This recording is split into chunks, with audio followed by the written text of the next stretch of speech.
क्या आपको national geographic का शो ब्रेन गेम्स याद है? Your brain is astonishing, yet it's also fairly easy to fool. For example, this can is moving uphill. 2017 में इन्होंने एक सीरीज अपलोड की जिसका नाम था कन्फर्मिटी और बेसिकली ये एक एक्सपेरिमेंट था। इन्होंने एक फेक आई क्लिनिक बनाई। इन्होंने 9 एक्टर्स को प्लांट किया। फिर एक लड़की अंदर आई जो कि बेसिकली अपना अपॉइंटमेंट लेने के लिए आई थी। सब कुछ नॉर्मल लग रहा था, लेकिन तब तक जब तक एक बीप की आवाज नहीं आई। We set up a hidden camera experiment to see if this woman would stand up at the sound of this tone. इस आवाज को सुनते ही जो 9 एक्टर्स थे वो खड़े हो गए और फिर वापस बैठ गए।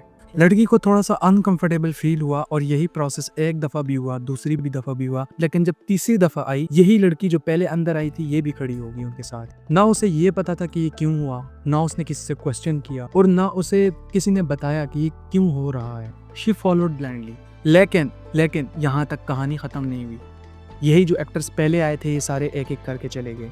Okay, now she's alone. The crowd is gone and nobody is watching her.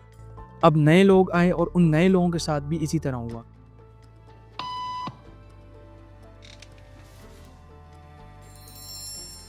पहले वो भी कंफ्यूज हुए और दूसरी तीसरी बीप के बाद वो भी खड़े होने लग गए। किसी ने ये क्वेश्चन नहीं पूछा कि क्यों हो रहा है, बस सबने ब्लाइंडली फॉलो किया।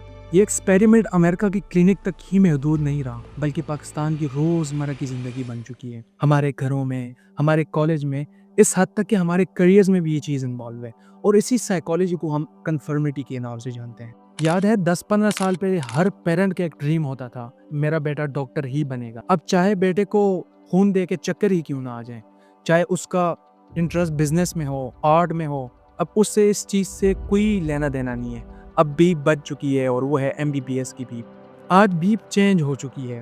कंप्यूटर साइंस कर लो, IT में स्कोप है, सॉफ्टवेयर इंजीनियर बन जाओ और एक दफ़ा फिर सब उसी लाइन में खड़े हो गए। गलत मत समझना, मेडिसिन नोबल फील्ड है, कंप्यूटर साइंस ब्रिलियंट है, इंजीनियरिंग ज़रूरी है, लेकिन सवाल ये है क्या आपके लिए ये सही है? याद है वो क्लिनिक वाली लड़की जो बीप के बजते ही खड़ी हो जाती थी बिना किसी वजह के? शायद वो आज आप हो। So stop following the beep and start following yourself.